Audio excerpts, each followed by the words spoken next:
Start करते हैं part 2, जो कि मैं आपको मिल्टन फ्रीडमैन की, अगर हम बात करें मोनेटरिज्म की बात करें या क्वांटिटी थ्योरी ऑफ मनी पे हम बात करें तो एक ही बात है ना। तो हम मोनेटरिस्ट थॉट मतलब कि मिल्टन फ्रीडमैन के जो एमसीक्यूज हैं वो पार्ट 2 शुरू कर रहे हैं। पार्ट 1 मैंने आपको करवा दिया है, कोई भी प्रॉब्लम रहती है देन आप पूछ सकते हो, ठीक है, कोई भी प्रॉब्लम होती है तो। फर्स्ट क्वेश्चन है, who is the economics most closely associated with the theory of monetarism, है ना। कौन सा इकोनॉमिक्स है जो मोनेटरिज्म से रिलेटेड है, एसोसिएटेड है। तो देखिए, आपने कंप्लीट बैच ज्वाइन करना हो तो आप ऐप डाउनलोड कर सकते हो इकोनॉमिक्स हब। अगर आपकी कोई भी प्रॉब्लम है, डाउट है, तो आप टेलीग्राम चैनल जो है हमारा ग्रुप इकोनॉमिक्स हब के नाम से है, ठीक है। इस नंबर पे आपको जो है टेलीग्राम जो ग्रुप है वो मिल जाएगा, आप ज्वाइन कर लीजिएगा, ओके। तो यहाँ पे कौन सा इकोनॉमिक्स है, केन्स है, फ्रीडमैन है, एडम स्मिथ है या सैमुअल्सन है।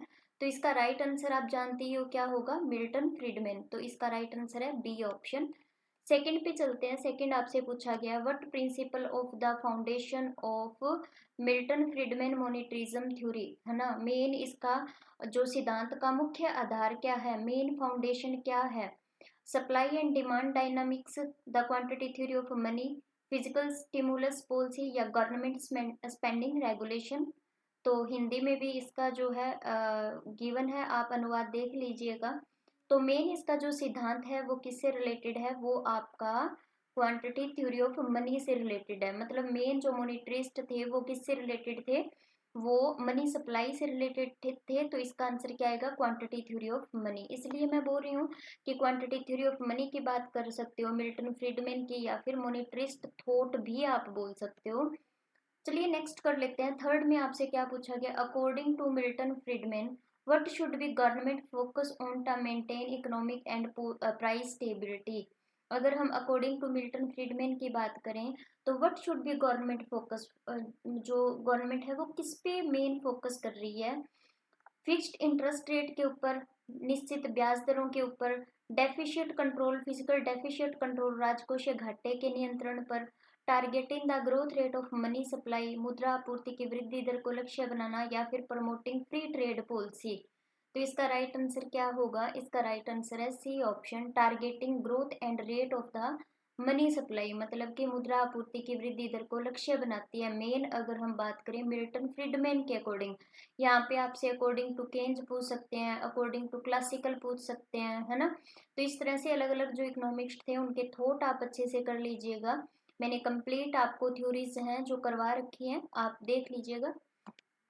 फोर्थ पे चलते हैं। फोर्थ आपसे क्या पूछा गया, in his book A monetary history of the United States 1867 to 1960 what monetary rule did Milton Friedman propose. जो इनकी बुक है A monetary history of the United State में मिल्टन फ्रीडमैन ने कौन सा मौद्रिक नियम जो है वो प्रस्तावित किया था। तो एक क्वेश्चन तो आपका यहाँ पे कंप्लीट होता है कि जो मॉनिटरिस्ट में मिल्टन फ्रीडमैन है उनकी बुक का नाम क्या था, है ना। उन्होंने क्या मौद्रिक नियम प्रस्तावित किया था, कौन सा रूल था। क्या फ्लेक्सिबल मनी सप्लाई रूल, या के percent rule, zero inflation rule, या फिर हाई इंटरेस्ट रेट पॉलिसी। तो इन्होंने किया था option number B, option number B, है ना, के परसेंटेज रूल। ये मैंने आपको करवाया नहीं हुआ है अभी तक, बट करवाने वाला है के परसेंटेज रूल। एक बार जस्ट थोड़ा सा माइंड में याद रखिएगा कि मिल्टन फ्रीडमैन ने कौन सा रूल यहाँ पे बताया था, के परसेंटेज रूल, ठीक है। उसके बाद फिफ्थ क्वेश्चन देख लेते हैं, व्हाट डज फ्रीडमैन के परसेंटेज रूल रिकमेंड।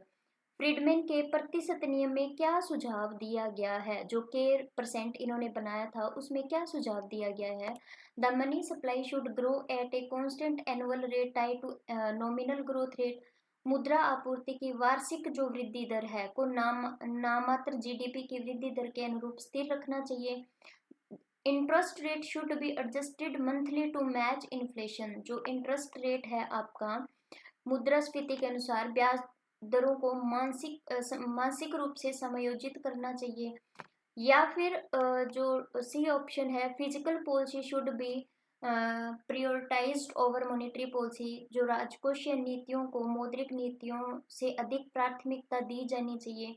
या money supply should decrease during period of high inflation. या फिर जो मुद्रास्फीति की उच्च दर के समय मुद्रा आपूर्ति को घटाना चाहिए। तो के जो परसेंटेज है, मैं आपको बोल रही हूँ, मैंने आपको भी करवाया नहीं है, यहाँ पे थोड़ा सा याद रखिएगा। इसका जो आंसर रहेगा वो रहेगा ए ऑप्शन। ठीक है, ए ऑप्शन में क्या दिया गया है, the money supply should grow at a constant annual rate tie to nominal growth rate. जो के परसेंटेज रूल है ना, जो सुझाव, उसमें क्या सुझाव दिया गया, उसमें सुझाव दिया गया कि मुद्रा आपूर्ति की जो वार्षिक वृद्धि दर को नाम मात्र जीडीपी की वृद्धि दर के अनुरूप स्थिर रखना चाहिए। ठीक है, उसको क्या रखना चाहिए, कांस्टेंट रखना चाहिए। ठीक है, तो ए ऑप्शन जो है वो हमारा क्या रहेगा, यहाँ पे राइट रहेगा। इसके बाद सिक्स्थ कर लेते हैं। यहाँ पे क्या पूछा गया, what are the expected benefit of implementing the K percentage rule. K प्रतिशत जो नियम है को लागू करने के लिए अपेक्षित लाभ क्या होगा। ठीक है, increase government spending and decrease taxation. क्या गवर्नमेंट स्पेंडिंग को इंक्रीज करना चाहिए। Steady economic growth, predictable money supply change and low inflation. स्थिर आर्थिक विकास, मुद्रा आपूर्ति में पूर्व अनुमान योग्य बदलाव और कम मुद्रास्फीति। या फिर rapid inflation and economic expansion, तेजी से मुद्रास्फीति और आर्थिक विस्तार। Reduction in global trade imbalance, वैश्विक व्यापार असंतुलन में कमी। तो आप थोड़ा सा इसमें भी आपको याद रखना पड़ेगा, इसमें क्या आएगा, ऑप्शन नंबर बी, मतलब स्थिर आर्थिक विकास, मुद्रा आपूर्ति में पूर्व अनुमान योग्य बदलाव और कम मुद्रास्फीति। Steady economic growth, predictable money supply change and low inflation. ठीक है, चलिए सेवंथ कर लेते हैं। सेवंथ में आपसे क्या पूछा गया है, why did Friedman emphasize a steady growth rate of the money supply. Friedman ने मुद्रा आपूर्ति की स्थिर वृद्धि दर पर जोर क्यों दिया है। ठीक है, उन्होंने, जो मिल्टन फ्रीडमैन है, उन्होंने जो है स्थिर, कांस्टेंट, बार बार मैं ऊपर भी आपको करवा रही हूँ ना, मतलब कि स्टेडी ग्रोथ रेट पे क्यों मेनली ध्यान दिया, to boost short term economic revenue. क्या उन्होंने सरकारी राजस्व को बढ़ाने के लिए, to allow business to anticipate monetary change and plan accordingly, व्यवसायों को मौद्रिक परिवर्तनों का अनुमान लगाने और उनके अनुसार योजना बनाने के अनुमान देने के लिए, टू इंक्रीज अनएम्प्लॉयमेंट रेट या फिर बेरोजगारी दर को बढ़ाने के लिए, to increase rapid currency devaluation, मुद्रा का तेजी से अवमूल्यन करने के लिए। तो सेवंथ का जो राइट आंसर रहेगा वो रहेगा ऑप्शन नंबर बी, मतलब to allow business to anticipate monetary change, व्यवसायों को मौद्रिक परिवर्तनों का अनुमान लगाने के लिए और उनके अनुसार योजना बनाने की अनुमति के लिए इन्होंने स्टेडी ग्रोथ पे ध्यान दिया था। ठीक है, चलिए एट्थ कर लेते हैं। क्या पूछा गया आपसे, what is the relationship between money supply and inflation as proposed by Milton Friedman. मतलब कि जो मनी सप्लाई है और जो इन्फ्लेशन है उसमें क्या रिलेशन है according to Friedman. Inflation is not influenced by change in money supply. Inflation पे कोई इम्पेक्ट नहीं आएगा मनी सप्लाई का।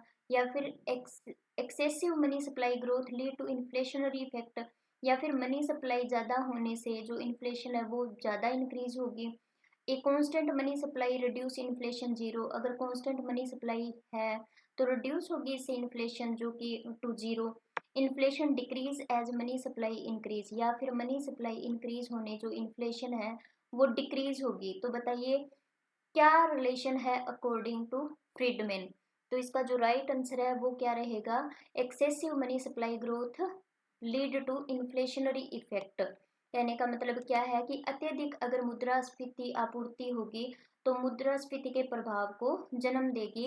कि मतलब अगर मनी सप्लाई बहुत ज़्यादा इंक्रीज होगी तो इससे जो इन्फ्लेशन है वो बहुत ज़्यादा इंक्रीज होगी, मतलब इसके प्रभाव को जन्म देगी। तो इसका जो बी आंसर है वो राइट रहेगा। नेक्स्ट कर लीजिए क्या लिखा गया है, what does Friedman suggest the primary rule of monetary policy. Monetary policy का प्राइमरी रूल क्या है according to Friedman, to balance trade deficit, to regulate employment rate, to ensure steady growth of money supply, to eliminate tax on business. जो Friedman है उनके अनुसार मौद्रिक नीति का प्राथमिक उद्देश्य क्या है वो आपने बताना है। तो इसका जो राइट आंसर है वो क्या रहेगा, सी ऑप्शन, मुद्रा आपूर्ति की स्थिर वृद्धि सुनिश्चित करना। ठीक है, to ensure steady growth of money supply, जो मनी सप्लाई है उसकी जो आपूर्ति है उसको स्थिर करने का मेन इनका टारगेट है। मतलब कि वो स्थिर रहनी चाहिए, वो स्टेडी ग्रोथ में होनी चाहिए। ठीक है, चलिए नेक्स्ट कर लेते हैं।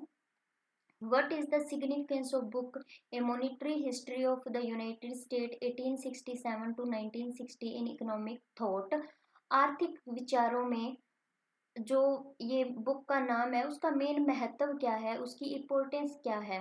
It advocate for purely physical based economic policy, क्या इसमें सिर्फ फिजिकल बेस्ड इकोनॉमिक पॉलिसीज हैं? It introduce the idea of K percentage rule for steady money supply growth, to reject the quantity theory of money, क्या इसमें quantity theory of money को reject किया गया है?